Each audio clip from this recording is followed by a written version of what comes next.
You're locked inside a stone cell beneath the greatest arena ever built. Above your head, 50,000 Romans have just watched your husband die fighting a lion. The crowd is already leaving. Sandals scrape against stone. Torches are being extinguished one by one. The noise fades into a dull echo. Then you hear it. Footsteps, slow, heavy, deliberate, getting closer. A shadow stretches across the doorway. A man steps into the light. It's the gladiator who survived today's massacre. His armor is dented. His body is streaked with blood that isn't his own. A guard follows behind him, keys clinking softly. The lock turns. The door opens. The gladiator points at you. This isn't a horror movie. This was Tuesday in the Roman Empire. What I'm about to show you is the part of Roman history they don't teach in school. The part that happened after the cheers stopped and the crowds went home. A systematic, state-sponsored nightmare that only began when the arena went quiet. This isn't speculation. Roman writers described it themselves, and the evidence is carved into the walls beneath the Colosseum. Stay with me until the end, and you'll never look at ancient Rome the same way again. Hollywood has lied to you about gladiators for decades. Films like Gladiator and Spartacus show blood, honor, rebellion, defiance. They show men dying under the sun, swords raised, crowds roaring. What they don't show is what happened in the hours after the games ended, when the spectacle turned inward, when entertainment became something darker. I'm talking about a system so disturbing that modern historians had to invent a new Latin term to describe it. Victoria carnales, the carnal victory. The Romans never called it that. To them, it wasn't shocking. It didn't need a name. It was just how things worked. Here's what we know for certain. Roman writers like Martial, Juvenal, and Seneca describe a world where conquered women were stored beneath arenas and distributed as prizes. Not symbolically. Literally handed out like rations to gladiators who fought well. This wasn't the work of rogue individuals or corrupt guards. The Roman state itself ran this system. The same government that engineered aqueducts and roads also engineered the logistics of sexual violence. Think about that. The civilization that gave us concrete law and representative government also perfected the industrialization of human suffering. Before we go any further, pause for a moment. Look at the like button. If you believe hidden history deserves to be exposed, even when it's uncomfortable, hit it. Drop a comment telling me where in the world you're watching from, because this story isn't just about Rome. It's about what empires do when no one is watching. Now let's descend into the Hippodrome. To understand what happened in those underground chambers, you first have to understand how Rome turned human beings into inventory. This wasn't random cruelty. It was systematic dehumanization, carried out on an industrial scale. And it began the moment Roman legions conquered new territory. When Rome crushed a rebellion in Gaul or annihilated a city in Judea, they didn't just win a battle. They processed an entire population. Men of fighting age were sent to die in mines or arenas. Children were sold into slave markets across the empire. Women were labeled captiva, war prizes that belonged to the state. And here's where it becomes truly chilling. Under Roman law, these people were no longer legally human. They were classified as res things, property, the same legal category as furniture or livestock. A conquered woman had no more rights than a chair. You could do anything to her, and it wasn't legally a crime, because you can't commit a crime against an object. But Rome didn't rely on law alone to enforce this reality. It relied on spectacle. The games weren't just entertainment. They were political theater, designed to dominate the conquered and condition Rome's own citizens. When you watched a captured Germanic chieftain torn apart by a lion, you weren't just seeing a man die. You were watching Rome demonstrate what happens to those who resist. And during the midday lull, when the elites left for lunch, that's when things became truly sadistic. Historians call these events fatal charades, mythological reenactments where condemned prisoners were forced to act out famous legends, except the deaths were real. Martial, writing in the 1st century AD, describes these scenes with disturbing casualness. He writes like a food critic reviewing a meal. In one account, a prisoner is dressed as Orpheus, the legendary musician who could charm any creature with his song. He's led into the arena holding a lyre. Then they release a bear. Martial notes, almost with disappointment, that this time the music didn't work. The bear mauled the man to death while 50,000 spectators snacked on honeyed dates. In another passage, and I need to warn you, this is deeply disturbing. Martial describes a woman forced to reenact the myth of Pasiphae, who mated with a sacred bull. For this prisoner, the reenactment meant being publicly assaulted by an animal in front of thousands of people until she died from her injuries. Read that again. The Roman state created a system where human beings were raped to death by animals as lunchtime entertainment. This wasn't the fantasy of a single mad emperor. It went on for decades. Senators brought their children, vendors sold snacks, events were advertised on city walls, and Martial praises it. He writes, "Whatever myth tells, the arena makes real." He meant it as a compliment. This was the environment, the bureaucratic, industrial machinery of cruelty that also turned conquered women into rewards for gladiators. Now we need to talk about the men who received those rewards. Gladiators existed in a contradiction Rome never resolved. They were slaves with less legal status than a dog, yet they were celebrities. Their faces appeared on mosaics. Their names were scratched into walls by adoring fans. Women of the aristocracy were obsessed with them. Graffiti in Pompeii calls one gladiator the sigh of the girls and another the glory of the ladies. Noblewomen snuck into gladiator barracks, bribing guards for private encounters. One gladiator, Sergius, reportedly had affairs with multiple married patrician women, causing public scandal. Even their sweat was commodified. After fights, gladiators were scraped down, their sweat mixed with olive oil, and sold as an aphrodisiac and beauty treatment. Think about that. Enslaved men, owned by the state, whose bodily fluids were bottled and sold to the elite. And yet Rome was terrified of them. The Spartacus rebellion of 73 BC haunted the Roman psyche. 78 gladiators escaped, raised an army of 70,000, and nearly destroyed the Republic. For 2 years, they crushed legion after legion.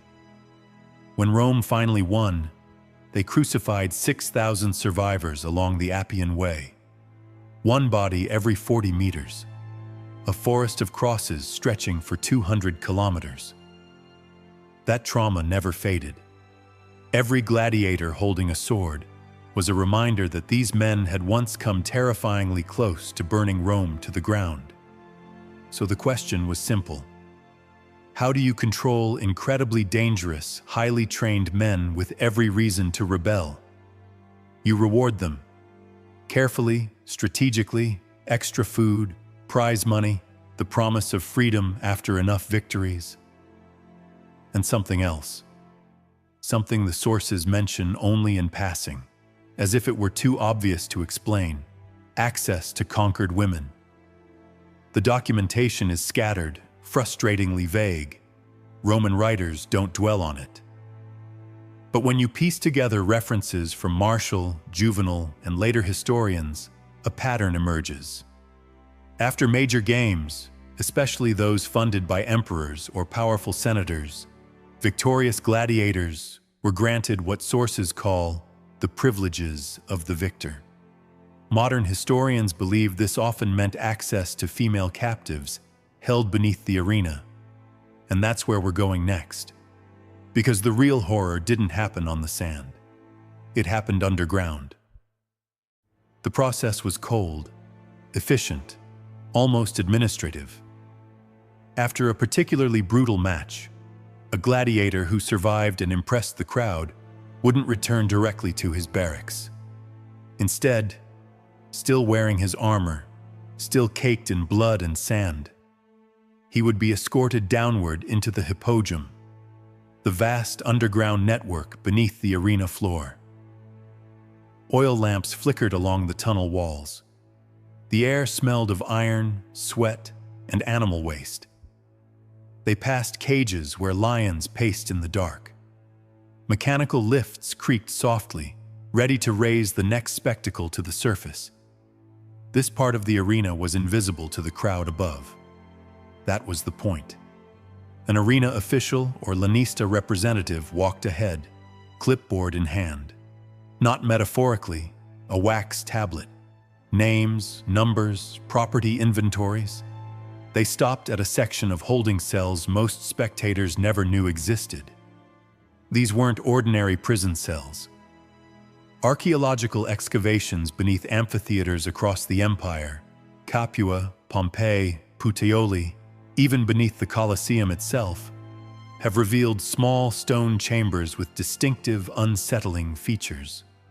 Stone benches built at a precise height. Iron rings anchored into the walls, some near the floor, others at waist level, some higher. Doors reinforced with iron that lock from the outside. In several chambers, chains are permanently mounted into the stone, part of the architecture itself. These rooms weren't improvised, they were designed. The women held inside were called captivae damnatae, condemned war captives. They had already been processed through Rome's bureaucracy of conquest. Officials known as commentarii recorded them in ledgers as state property. Each woman was assigned a number, a category, an origin: Germanica, Britannica, Parthica. Human beings reduced to labels. The gladiator would be shown a row of cells. Some accounts suggest he could choose. Others imply the assignment was made for him, like equipment being issued from a storehouse. Either way, a guard unlocked the designated door. Sometimes the woman was brought out. Sometimes the gladiator was pushed inside. Then the door was locked again. What happened next is never described in explicit detail by Roman writers. They didn't need to. The architecture tells the story. This wasn't considered a crime. It wasn't even controversial. It was a line item in the operational budget of the games. The logistics of Victoria Carnales were handled by the same administrators who scheduled animal fights and repaired arena machinery. From the state's perspective, the system was elegant. It rewarded loyal gladiators without granting real freedom. It cost almost nothing.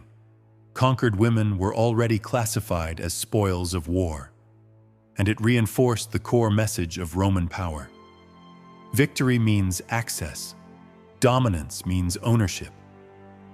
One Roman writer, quoted by later historians, summarized it bluntly: "The victor claims his prize as the empire claims its provinces, by right of conquest." Now we need to talk about the spaces where this happened, because the archaeology is impossible to ignore. When excavations beneath the Colosseum began in the 19th century, researchers focused on engineering marvels: the elevators, trapdoors, and tunnels that made the games possible. But as work continued, something else emerged. Rooms that didn't fit. These chambers were small, typically 10 to 15 square meters. They were isolated from animal cages and gladiator preparation rooms. They served no obvious logistical purpose. except one. The benches weren't for resting. They were too narrow, too deliberately placed. The iron rings were positioned at multiple heights, as if designed for different restraints, and the walls. In several chambers, archaeologists found scratch marks etched deep into the stone, desperate fingernails, repeated attempts to claw through solid rock. The historian Cassius Dio, writing in the 3rd century AD, mentions that beneath major amphitheaters were chambers for those awaiting their use. The phrasing is vague, but the context is revealing. He's discussing game logistics, human resources, but the most haunting evidence comes from graffiti. In the hypodrome beneath the amphitheater at Capua, the same city where Spartacus began his rebellion, archaeologists found inscriptions scratched into cell walls. Some are in Latin, others in Celtic languages. Many are fragmentary, a few are legible. One reads, roughly, "I was Aemilia of the Brigantes. I saw my children killed. Now I am nothing." Another, written in broken script, "To any god who hears, let me die before tomorrow." These voices don't appear in Roman histories. Emperors and generals get names. Victories get monuments. But the stones remember what the chronicles ignore. And the architecture tells us something crucial. This system was built for repetition. These weren't secret rooms created by corrupt guards. They were standardized facilities, designed, maintained, and replicated across the empire. Just like gladiator barracks, just like animal pens, just like weapon storage. The captive chambers fit the same pattern. This was state-sponsored infrastructure for systematic abuse. Some historians argue we shouldn't read too much into this, that these rooms could have served multiple purposes, that we're projecting modern horror onto ancient evidence. But when you combine the architecture with literary references, Roman military culture, and basic logic about how the games functioned, the picture becomes unavoidable. Now we have to confront the hardest part of this story, what this meant for the women trapped inside that system. History is almost silent about their individual experiences. We don't have diaries. We don't have testimony. What we have are ledgers listing them as inventory. Female, Germanic, approximately 20 years. Good health. Assigned to Colosseum holding. But we can reconstruct the nightmare. These women weren't random prisoners. They came from moments of absolute devastation. When Rome crushed resistance, during the Dacian Wars, or the suppression of the Britannic revolt led by Boudicca, the aftermath followed procedure. Men were killed or enslaved for labor. Children were separated and sold to distant markets. Women of childbearing age were chained together and transported as captivae. For a woman in that position, the journey to the arena was already a descent through hell. You watched your village burn. You saw your children torn from your arms. You were marched hundreds of miles in chains. You were stripped, examined, numbered. Then you were locked beneath the greatest monument of the civilization that destroyed everything you knew. The waiting was torture. You could hear everything.